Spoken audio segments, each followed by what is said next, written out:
30 Aralık 1916.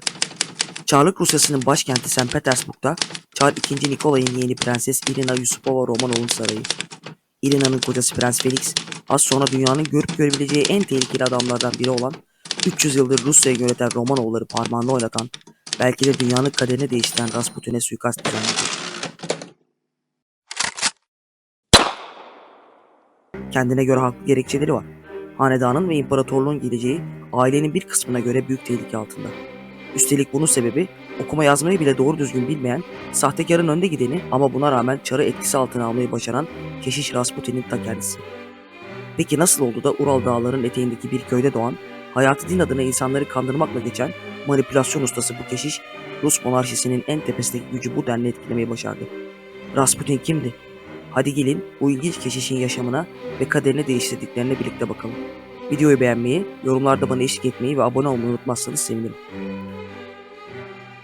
Dünya tarihi ilginç kişiliklerle dolu. Kimi iyiliğiyle iz bıraktı, kimi kötülüğüyle. Kimi bilinmezliğiyle göçtü bu dünyadan sır oldu, kimi de hala saygıyla anılıyor. Hem kötülüğüyle iz bırakan hem de bonus olarak sır kategorisinden Rasputin'in hikayesine geçmeden önce bir sonraki bölümün konusunda siz belirleyin istiyorum. Ne dersiniz? Bir sonraki bölüm yaptığı iyi işlerle anılan Orhan Gazi, ölümünün üzerinden 1500 yıla yakın bir zaman geçmesine rağmen hala saygı duyulan Bumin Kağan, tarih karşısında bir muamma olan Napolyon, saf kötülüğüne nam salmış Mussolini. Bir sonraki bölümün konusu için ankete katılabilirsiniz. Dönelim Rasputin'e. Kimileri için üstün güçleri olan bir şifacı, kimilerine göre tanrı dostu, kimilerine göre ise ahlaksız bir yalancı. İşte insanların Rasputin için beslediği duygular bu denli keskin bir şekilde farklılaşıyordu. Bugün bile fotoğrafına bakıldığında insanı etkisi altına alabilecekmiş gibi görünen iri gözleri, 2 metreye yaklaşan boyu, kişisel hijyen kurallarını tamamen hiçe sayan hırpani görünümü, şaraba olan aşırı düşkünlüğü ve bunun yanında ne kadar çok kadınla birlikte olursa günahlarından o kadar arınabileceğine inanan ve etrafına da bunu dikte eden sapkınlığı. Rasputin'den söz ederken ilk olarak sayılabilecek özellikler bunlar. Üstelik bu sapkın düşünceleri ve sakatlanmış din anlayışı onu Rus Çarlığı'nın en tepesindeki isimlere Çar II. Nikolay ve Çariçe Aleksandra ile yakın dost yapmıştı. Hatta dosttan öte Rus monarşisini yöneten karı koca ona adeta tapıyorlardı. Mucizelere tanık olduklarını söylüyorlar, devlet meselelerine geçtim, aile ilişkilerinde bile verecekleri kararlardan önce ondan icazet alıyorlardı. Rasputin'i onların gözünde bu kadar özel biri olmaya götüren süreçte neler yaşandı? Daha da önemlisi Rasputin kimdi? Pek kimsenin yolunun düşmediği Sibirya'daki bir dağ köyü olan Petroyevski'de Grigori Yefimoviç ismiyle doğdu. Babası bir din adamıydı. Rasputin'in küçüklüğünde yaşadığı bazı kayıplar gelecekteki yaşamını etkileyen ruhsal problemlere yol açtı. 12 yaşındayken evleri yandı ve annesi öldü. Zaten hasta olan küçük kız kardeşi nehirde boğuldu.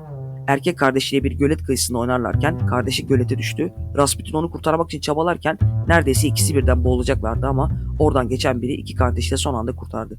Rasputin'e bir şey olmadı ama Sibirya'nın acı soğuğu küçük kardeşinin zatürre olmasına yol açtı ve ikinci kardeş kaybını da yaşadı. Bu travmanın sonucu olacak ki yaşamı boyunca boğulmaktan çok korktu ve belki de bu yüzden temizlik için bile olsa suya pek yanaşmadı. Çocukluğu hakkında bilinenler sadece bunlar. Bunun yanında çok az eğitim aldığı ve okuma yazmayı öğrenemediği biliniyor. Sonraları bu açığını biraz kapatacaktı. Babası din adamı olmasına rağmen aslında Rasputin herhangi bir din eğitimi almadı. Ancak köyünün yakınlarında bir manastır vardı ve rahiplerin yaşamına ilgi duyuyordu. Fakat onların yaşamlarını tezat oluştururcasına sürekli karşı cinsin peşinden koşuyor ve hırsızlık gibi suçlar işliyordu. Kimilerine göre yine böyle bir suçun şüphelisiyken yakınlardaki başka bir köye gitti. Burada birkaç ay içinde evleneceği Praskovya Dubrovina isimli kadınla tanıştı. 1887'de evlendiler ve Rasputin bir süreliğine duruldu. Bir oğulları doğmuştu ama aynı yıl Ortodoksluğun radikal bir dini mezhebine ilgi duymaya başladı. Ortodoks kilisesinin lanetlediği bu mezhep, Tanrı'ya yaklaşmanın en doğru yolunun günahkar eylemlerden geçtiğine inanıyordu. Yani bir kişi sadece daha fazla günah işleyerek günahlarından arınabilirdi. Akıl almaz bir paradoks ama aynı yıllarda Hz. Meryem'i gördüğünü iddia ederek kendi kendisine aziz ilan etti. Artık dini bir misyonu vardı ve kutsal yolculuklar yapmak amacıyla yaşadığı köyden ayrıldı. Yunanistan'a kadar 3000 kilometrelik yolu 3 ayda yürüdü.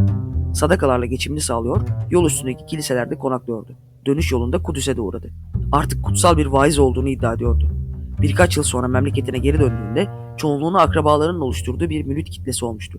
Hastalara şifa verdiğini söylüyor, coşkulu ve karizmatik bulunan tavrıyla vaazlar veriyor, kehanetlerde bulunuyordu. Sibirya'nın hemen her yerinde tanınmaya başlandı. Çok geçmeden ünlü sırları burayı da aşacaktı. Çarlık Rusyası'nın kalbi St. Petersburg, o zamanki ismiyle Petrograd'a geldiğinde dini çevrelerce kabul gördü. Asıl Rus aristokrat sınıfından kabul görmesi ise şans mı desek, insanların aymazlığı mı bilmiyorum ama tek düze yaşamlarından sıkılan Rus elitlerinin spiritüel ve mistik konulara o dönem aşırı ilgi gösteriyor olmasının bunda büyük bir payı vardı. Rasputin'in de garip tavırları, insanları hipnotize eden iri mavi gözleri, uzun saç ve sakalıyla bu çevreyi kendi etkisi altına alması hiç zor olmadı. Çok kısa bir süre sonra Rus elitleri de kesmeyecek, Rus monarşisinin zirvesindeki Çar ve Çarıçeli de yakınlaşacaktı. Bir toplantıda Çar'a takdim edilmesinin üzerinden birkaç ay geçmişti ki Romanovların kaderini değiştirecek olan davet Rasputin'e ulaştı. Acil saraya çağrılıyordu.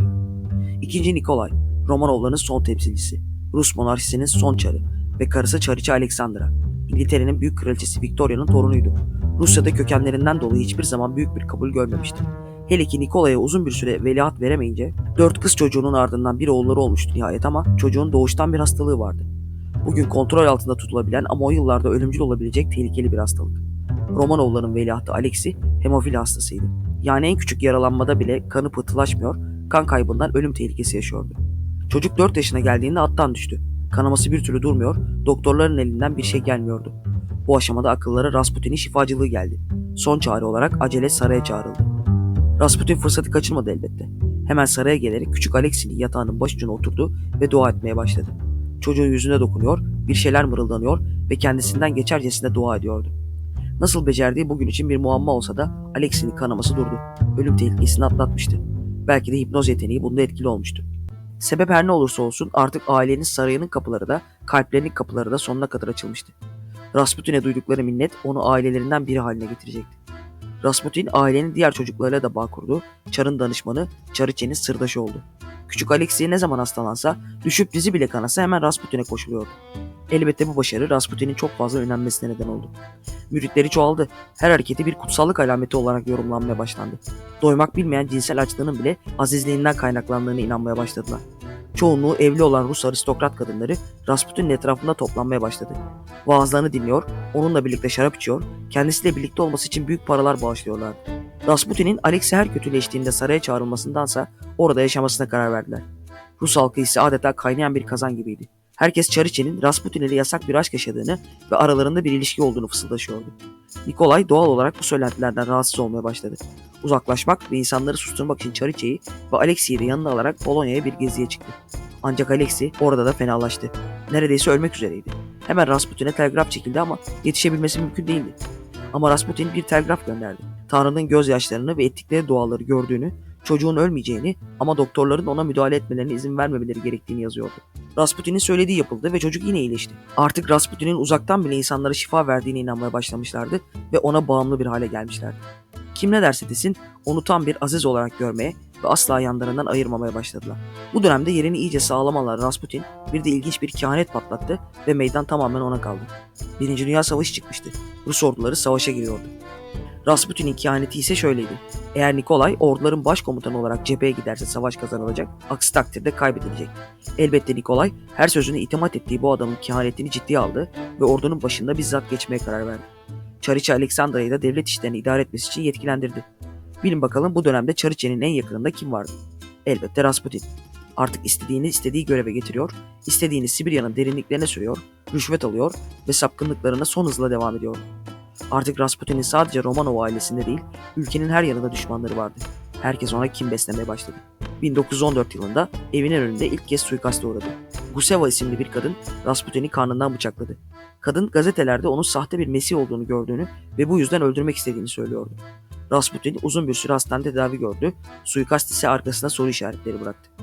İşler ordu açısından da iyi gitmiyordu. Yenilgi haberleri peş peşe geldikçe hem halkın hem yönetimin hem de muhalefetin Rasputin'e olan nefreti artıyordu.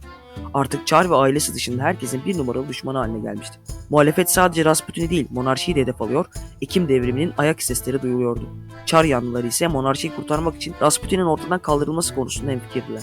Çar'ın kuzeni Grand Dük Dimitri Pavlovich, siyasetçi Vladimir Purushkevich ve Çar'ın yeğeninin kocası Prens Felix ellerini taşın altına bizzat koymaya karar verdiler. Bir bahaneyle Rasputin'i Prenses Irina'nın sarayına davet ettiler. Kendisine siyanürlü kek ve şarap ikram ettiler. Anında ölmesini, kendilerinin de bu işten sıyrılmasını bekliyorlardı ama ikram edilenleri yiyip içen Rasputin'de en ufak bir değişiklik olmadı. İşte o zaman ne yapacağını şaşıran Prens Felix onu yakın mesafeden vurdu. Kurşun göğsüne isabet etmişti ve Rasputin yere yığıldı. Felix Yusupov'un yıllar sonra anlattıklarına göre ardından kendisinden iyi haber bekleyen arkadaşlarının yanına gitti. Bir süre sonra öldüğünden emin olmak için yeniden Rasputin'in yanına döndü, fakat Rasputin aniden kalktı ve Felix'e saldırdı. Sonra da sarayın karlı bahçesine fırladı. Suikastçiler de peşinden çıktılar ve Pushkevich onu sırtından bir kez daha vurdu. Rasputin yeniden yere yığıldı. Bedenini bir halıya sardılar ve Bolshov-Petrovski köprüsünden buz tutmuş küçük Nevka nehrine attılar. Ertesi gün cesedi bulundu. Otopsi yapan doktorlar onun kurşunlar nedeniyle değil, boğulduğu için öldüğünü tespit ettiler. Çocukluktan beri en korktuğu ölüm şekli başına gelmişti. Ne tuhaftır ki Rasputin öldürüldükten 2 ay sonra Ekim devrimi gerçekleşti. Romanovların iktidarı tamamen sona erdi. Önce ev hapsine alındılar, ertesi yıl ise Çar II. Nikolay, Çariçe Aleksandra, 4 kızı ve oğulları Alexei, Yekaterinburg şehrinde Bolşevikler tarafından kurşuna dizilerek infaz edildiler. Rasputin'i öldürenler ise hanedan üyeleri olmalarına rağmen sadece sürgün edildiler. Sonuç olarak Rasputin, yaşadığı çağın en büyük sahtekarlarından biriydi. Yalnızca bir aileyi değil, koca bir ülkeyi etkisi altına almış ve sakatlanmış din anlayışıyla tüm cinsel sapkınlıklarını hayata geçirmişti. Rus devrimi mutlaka olacaktı ama Rus halkının Romanovlardan bu denli nefret etmesinin en büyük sebebi Rasputin'in ta kendisiydi.